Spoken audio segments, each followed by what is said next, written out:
Hi everyone, this is Ray, or some of you might know me as Tiki with Ray. And today I am in Gig Harbor, Washington with my good buddy Steven. And we're in his home tiki bar. What is it called? Rock and Jellyfish Lounge. Yeah, and Steven just went on a trip far, far away. And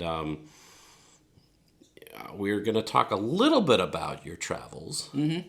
And we're going to talk about an artifact that you actually brought back. Yes, we are. And you didn't go to the Bronx, and you didn't go over to Europe. You went pretty far away. Other direction. The other direction. Where did you go? Across the Pacific. Across the Pacific. Easy for me to say. To where? To Papua New Guinea. You were telling me is that you're gonna go, and you are literally gonna go into the jungle, and sleep in the jungle, in huts. Mm-hmm. I guess we should set the stage. Yes, you should. Papua New Guinea. So, for people who are into Oceania or influenced by art that in turn influenced Tiki, we have three triangles in the Pacific. The biggest is Polynesia. So we go from New Zealand, the Rapa Nui, Hawaii. We have Micronesia, which is all these little islands, sometimes get subsumed into Polynesia, but all the little Micronesia, hence the name, micro islands, little islands. And then Melanesia. Yeah, Melanesia, of which Papua New Guinea is probably the biggest part in terms of population and area, especially for cultural artifacts. Although, interestingly, Fiji, which I had always, until I looked into it, assumed was part of Polynesia, the native Fiji population, their DNA is more Melanesian, although culturally they're very Polynesian as well. Yeah. So it's kind of an interesting mix. Papua New Guinea is an island country. I guess if you include Australia, the third biggest island country in the world. It's about around 9 million people, between 8 and 9. Some say 9.1 million people. Okay. Very, very rural. A large size island. And the island itself of Papua or New Guinea is split in half. The western half was colonialized by the Dutch, and that's now part of Indonesia, of which the Papuan natives are not very happy. The eastern half was partly influenced by German missionaries and became a British colony that in the early 1900s was administered by Australia, because Papua New Guinea sits just within 100 miles off the northeastern tip of Australia. Yeah. So it was administered by Australia, and it gained its independence from Australia in 1974. So it's its own country and has been since 1974. So that's not too long ago. No. Okay. It's a fairly recent country. Very, very rural. And it's hard to sugarcoat it, but there is some violence there. We were there in August of 2022, which is the first trip in 3 years that our guide I'll talk about. She is of Seattle. She's a wonderful guide. Wanderlust Tours. Beth Whitman has been 11 times. Papua New Guinea. It's one of her favorite places in the world. She knows all the right people for local guides. She's become friends. She calls them her surrogate family. They're that close, and she's a wonderful person to go. What's relevant today is we're just going to talk about a piece of art that I was able to pick up and bring home from what's called the Sepik River, which is where most of the Papua New Guinea carvings come from. And to go back to your point, we were full on mowed there for 3 days and 2 nights in the Sepik River area, the jungle area, and living with the natives. And it was a literally. Oh yeah. But it was in a guest house. They have these guest houses, and there's a woven partition, and some of the local guys were next to me, and I could hear them snoring, and they could probably hear me if I was snoring. And you have to sleep under a mosquito net because it's buggy and it's hot and it's humid. But it's and it sounds but at the same time, it's just except for the damn rooster under my room at 4:30 in the morning who wouldn't shut up. That was the one, my only, on the first night. So I was trying to find out the culprit and see if we could make chicken stew the next night, but that didn't happen. But aside from that, it actually was not, it's not as bad as you sound. During the day, we spent one full day in one of the villages, and we, I didn't even wear shoes for 36 hours because we didn't need to. It was just, they had nicely manicured the native vegetation, and there were people dressed up, and they had different tribal groups doing their dressed up in their native dance, and they were thrilled that the Western tourists were back. And we knew, even in the city, 90% of the people, if given the opportunity, are just exceedingly friendly and generous, and they want to learn about you.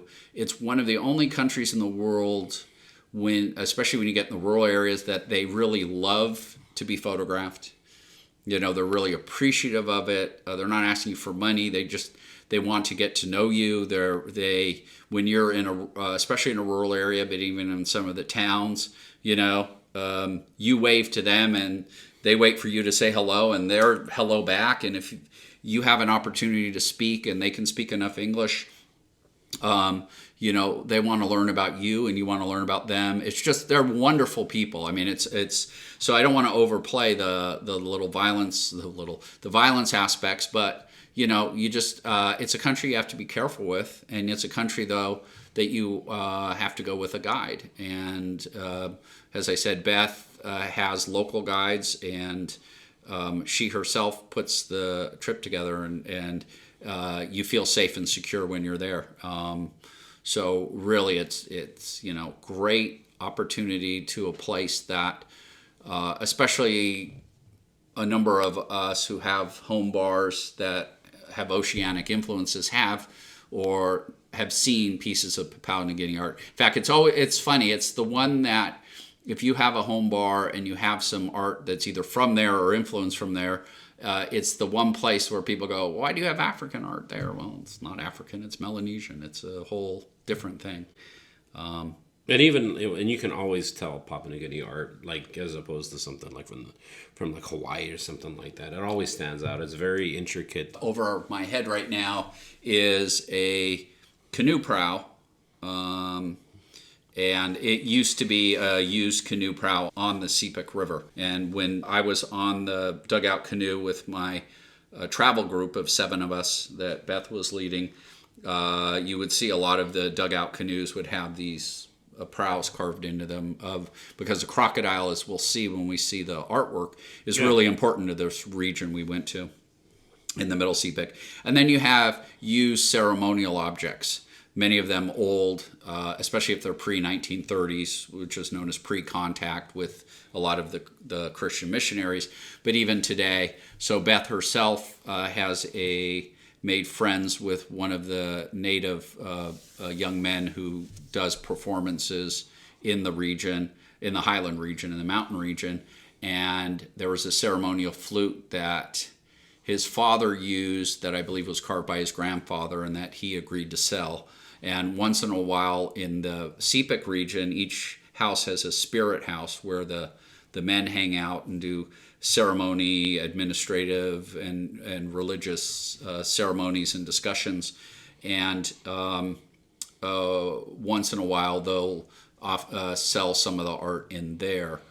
So the line between the art market and what's in the spirit house sometimes gets blurred, because sometimes the same style or the same art will cycle through the spirit house. So when we went for 3 days and 2 nights to the Middle Sepik region, and we went bus down from a town called Wewak to all these villages. And in one of the villages, the first one we visited is, I'll massacre the pronunciation, but Tambanam. And that village is known for its carvers in the Middle Sepik, but unfortunately, because of the election and COVID and the uncertainty of when because we're some of the first Western groups to come back to visit them, that normally, whereas in many years past there used to be dozens and dozens of masks and artifacts and carvings for sale, this time I only saw one artist with 6, but one of them had a characteristic little demonic looking guy, and the carver or the person selling it described it as a man, which happened to be some mask that I bought here in the United States. And I later learned that this little man is indicative of that particular village. So I know exactly what village the art I already bought had been carved in. The next village over was Kaminabit, is the name of it. And that's where an artist... so apparently a lot of I don't know how much the carving is being transferred down to the younger generation. The younger generation is maybe looking for more job opportunities in mines, maybe wanting to go to school, So it's one of those things that may or may not be passed down as much as one would like from one generation to the other. But there's a man at Kaminabit, Ronnie Bowie. What's unique about him is he has his own building, his own shed that's filled with masks. And I think because of COVID, he's one of the few people who's had his art sort of stockpiled, if you will. Okay. Whereas the other carvers haven't been seemed to, because of the uncertainty of when they'd be able to sell their wares or get resources to make the wares, have not been carving much. Because Beth said there were fewer masks and carvings for sale as there have been in prior years, especially when you go back a few years. Ronnie has a number of art and artifacts. And so at his studio, I picked up a smaller mask for our friend the Cooks. And the next day at the village we were staying at, where the festival was being held, Ronnie was there selling a few of his goods. He took a boat over. And because what happens when you go to the villages, especially among the women who sell the jewelry, the necklaces, and sell bags called billums that are unique to Papua New Guinea. There's a fire drill. So we come into Kaminabit, the Western tourists are back, everybody's surprised because sometimes they're notified, sometimes they're not. And so there's a fire drill where they run to get their blankets and find their wares, and they all put them out for display. The next day at the festival, where a few of the groups and tribes have, put their native gear and do their war dances or their other performances or dances, Ronnie came out and he brought a mask, and the mask was bigger. I was not going to get a mask bigger than 2 foot tall that I could fit in a big suitcase I bought. I already have 2 wonderful masks. I didn't think I needed another, but I fell in love with it, and I fell in love with the price that Ronnie gave me. So I bought this mask from Ronnie, and the hard part wasn't picking it, wasn't buying it, wasn't getting appreciation from the artist. The hard part was getting it home, because I had to, and I had a lot of help. Beth had some local friends get us some bubble wrap and wrapping, because I had to check it in my bag, and these things are pretty fragile, and I didn't think it would survive, but thanks to JAL Airlines, it survived my checked luggage all the way to Seattle, and why don't we take a look at it? Yeah. This mask is beautiful, and it was too hard to pass up, as I said. Despite the logistical challenges getting it home, we got it home with some help. So it's either a Savi or a Sevi mask, S-A-V-I or S-E-V-I. That Sevi and Savi have to do with the level of spirits in terms of the masks. But it is a mask that is typical of the region. So sometimes it's used to sort of ward off spirits, and it has other spiritual significance, but that's sort of one of the main reasons. The tongue sticking out, much like... It's an alligator. Yeah, it's a crocodile. It's a crocodile. The tongue is a crocodile. Yeah, so the tongue sticking out, like the Maori, if you've ever seen the haka in Polynesia, the tongue is a sign of aggression toward your enemies or rivals. And in this case, it is as well. And the reason for the tongue is in the villages that we're talking about in the Middle Sepik, the the crocodile is their totem animal, the Middle Sepik. And so, in fact, we met some young men who still undergo a scarification procedure where they are ritualistically bled out with and scars, which leave bumps on their skin that are in different patterns that are reminiscent of crocodile skin. Ouch. Yeah.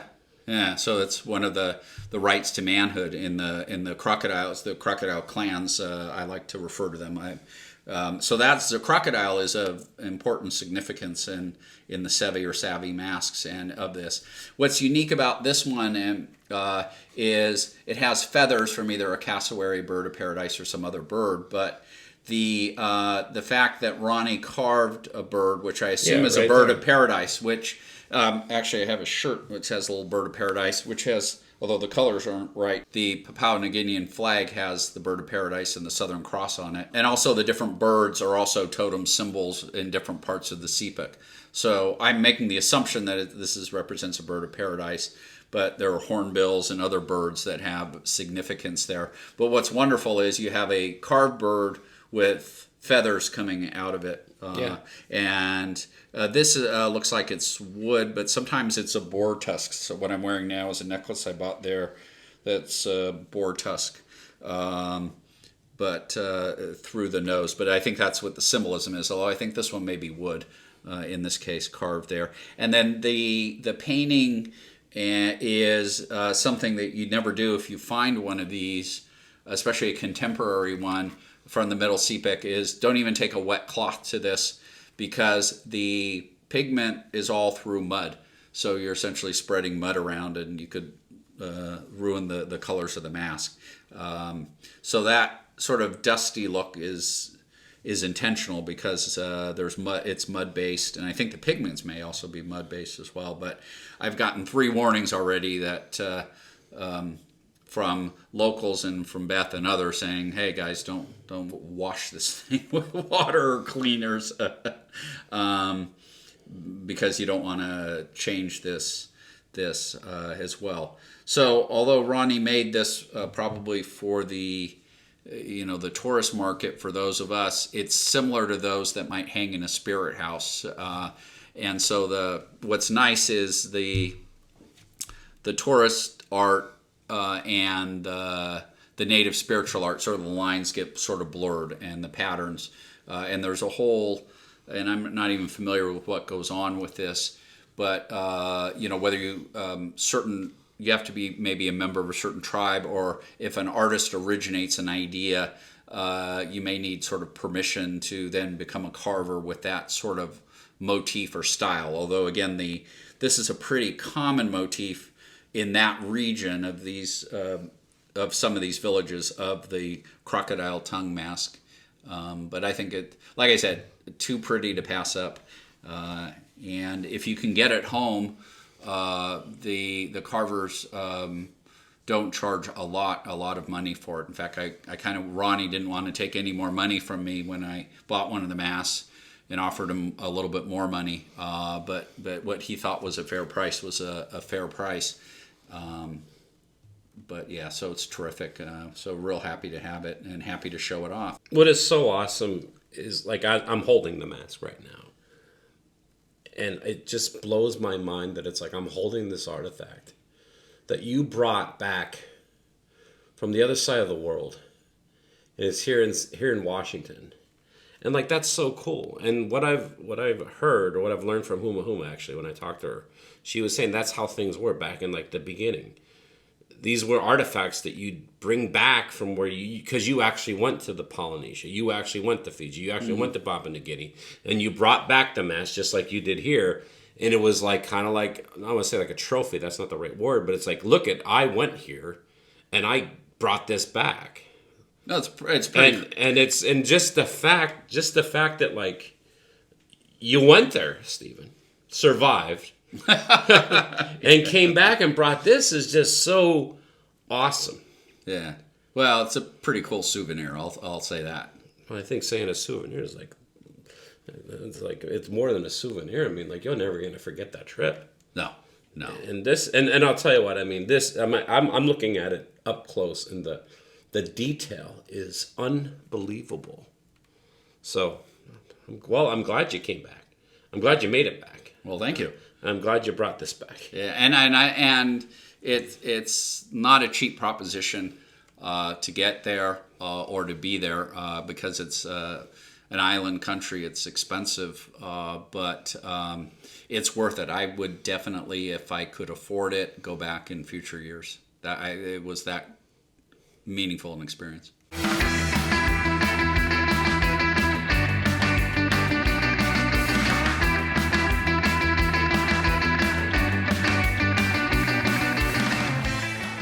There's your little souvenir.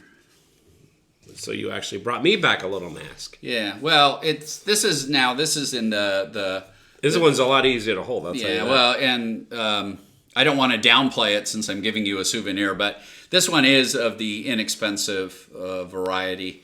It was made in the CPIC for the tourist trade, and it was sold or given to some people in the Highlands. But I made friends with a native group, and one of the members of the group, he and I assume his wife, but a woman were selling things, so I felt I wanted to buy it, and this is a whopping couple of bucks, so I really broke the bank to get you a souvenir on this one. Want to support the Tiki with Ray show and look cool doing it at the same time? Then head over to tikiwithray.com and buy yourself a Tiki with Ray shirt.